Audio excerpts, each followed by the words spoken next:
spend taxpayers' money. But my guess is the Democrats won't focus on all that good news. They'll focus on politics. They'll stick with Comey and Clapper and Brennan and continue to try to undermine President Trump.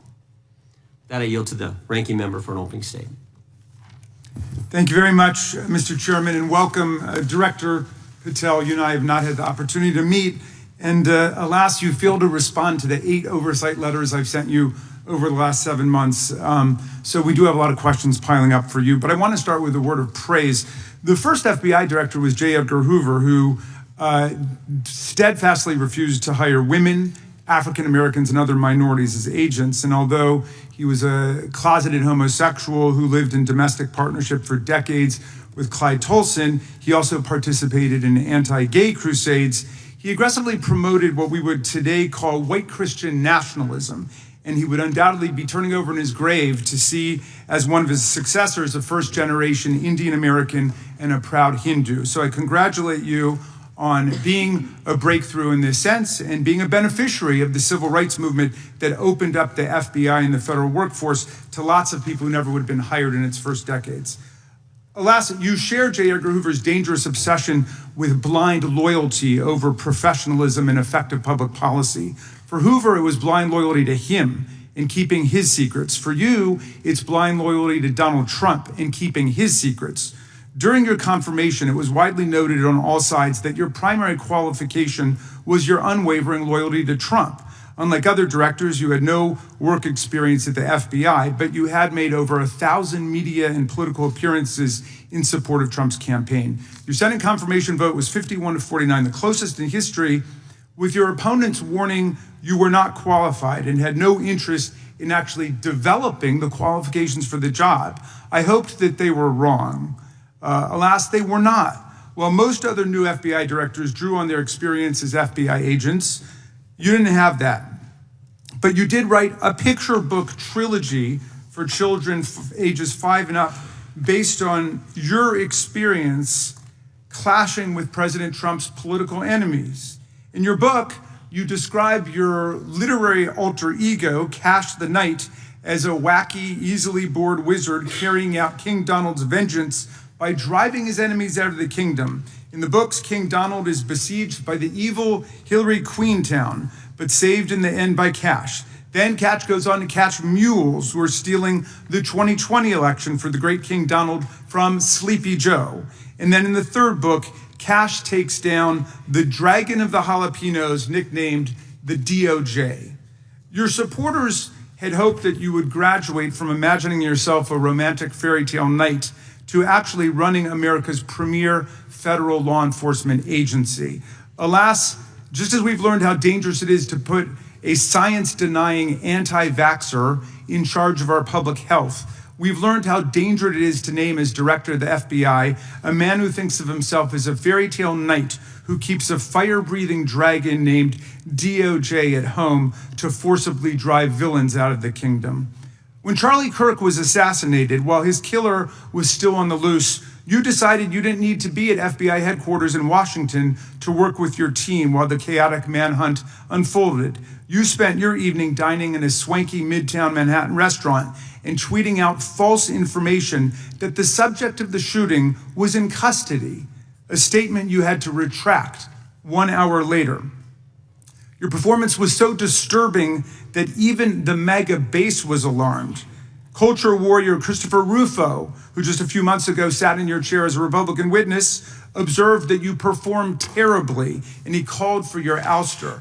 The FBI might be able to survive your delusions of grandeur and the explosively volatile temper that was on display yesterday in the Senate, but the intractable problem is that you are running the FBI not as a law enforcement agency charged with keeping the American people safe, but as a political enforcement agency working directly for the president's vengeance campaign. 7 months in, it's impossible to overstate the destruction, chaos, and demoralization you've brought to the FBI and its workforce and the resulting danger your actions have caused to our country. You've been systematically purging the FBI of its most experienced and qualified agents, division leaders, and experts in counterterror, counterintelligence, and cybersecurity, precisely the people who have the expertise you lack. and which the FBI and the country need. They've been expelled from the ranks of the Bureau simply because they did their duty investigating crimes, including those committed by the mob that attacked the Capitol on January 6, 2021, and beat the hell out of more than 140 police officers, or simply because you suspected them of being insufficiently loyal to Donald Trump. You illegally sacked Brian Driscoll, the former acting director of the Bureau and a decorated counterterrorism expert who worked at the FBI for nearly 20 years. According to Driscoll, you told him your own job, quote, depended on the removal of agents who worked on the cases against the president, regardless of whether the agents chose to work on those cases or not. You added, quote, the FBI tried to put the president in jail and he hasn't forgotten it. You forced out the leader of the Salt Lake City field office, Mehtab Saeed, just weeks before Charlie Kirk's assassination, depriving the FBI of an experienced counterterrorism expert described by her colleagues as absolutely the best and legendary. She would have led the FBI's manhunt had she not been fired.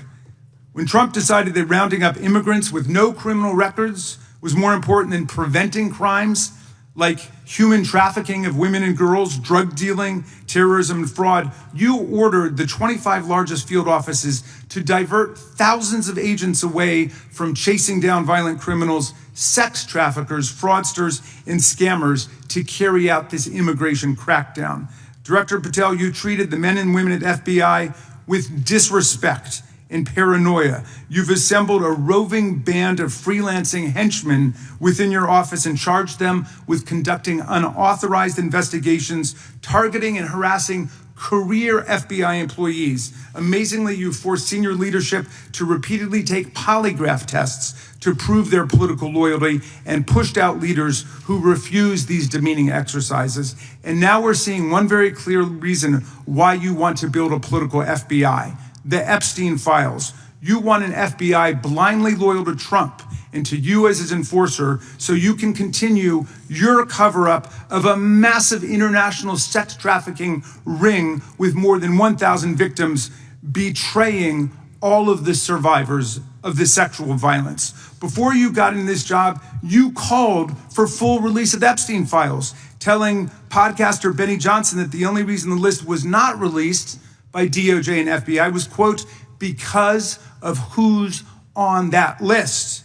Upon your confirmation, you promised that, quote, there will be no cover-ups, no missing documents, no stone left unturned. And anyone from the prior or current Bureau who undermines this will be swiftly pursued. This spring, you ordered hundreds of agents to pore over all the Epstein files, but not to look for more clues about the money network or the network of human traffickers. You pulled these agents from their regular counterterrorism or drug trafficking duties to work around the clock, some of them sleeping at their desks, to conduct a frantic search to make sure Donald Trump's name and image were flagged and redacted wherever they appeared, whether an email, a text, a letter, an interview, a photograph, or a video. In May, Attorney General Bondi reportedly told Trump that his name had indeed appeared multiple times throughout the Epstein files. And not long thereafter, in July, you and the Attorney General released a memo claiming that, quote, no further disclosure would be appropriate or warranted. In a few short months, how did you go from being a crusader for accountability and transparency for the Epstein files to being a part of the conspiracy and cover-up? The answer is simple.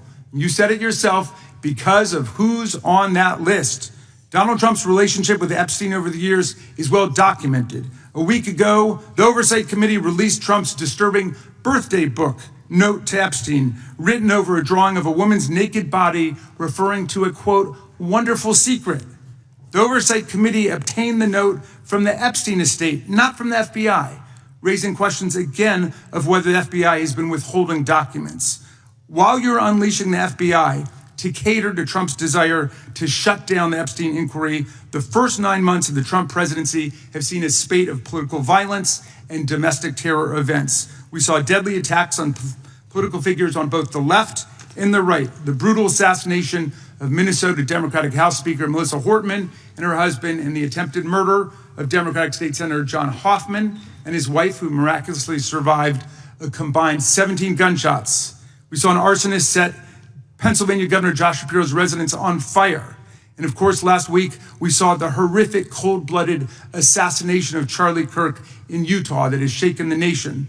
1 minute after Charlie Kirk was shot in the neck, a 16-year-old shooter in Evergreen, Colorado, radicalized by white supremacist ideology online, opened fire and critically wounded 2 other students at Evergreen High School. We've seen lethal anti-Semitic violence, including the murder of 2 young Israeli embassy staffers just blocks from the Capitol, and then in the attack on a gathering of Jewish people in support of hostages held in Gaza in Boulder in June. We've seen continued mass shootings at schools, like the domestic terror incident at a Catholic school in Minneapolis last month, which killed 2 children and wounded 18 others. And in August, a man fired more than 500 bullets at the Centers for Disease Control and Prevention, killing a police officer who was a Marine veteran and a father. People like Melissa Hortman and Charlie Kirk should be able to participate in politics as elected officials or active citizens without being shot down in cold blood in the United States of America. People should also be able to go to elementary school, to middle school, to high school, to work, to the mall, and to church without being shot down in explosions of gun violence. The important position at the FBI requires a leader who puts public safety and national security and the rule of law first. I'm afraid, Director Patel, you've given us reason to believe you've used the powers of the FBI to serve Donald Trump and his agenda of partisan retribution. You've broken your promise not to do that. You've betrayed Jeffrey Epstein's victims and survivors. You've turned your back on the career law enforcement officers of the FBI, and as a result, you've left all of us less safe than before. Mr. Chairman, I yield back. Gentleman yields back. That opening statement may have been longer than any book director's ever written or anyone else has written. Without objection, all of the opening statements will be included in the record. We will now introduce today's witness. Mr. Patel has been the director of the FBI since February of 2025. He previously served as chief of staff at the Department of Defense.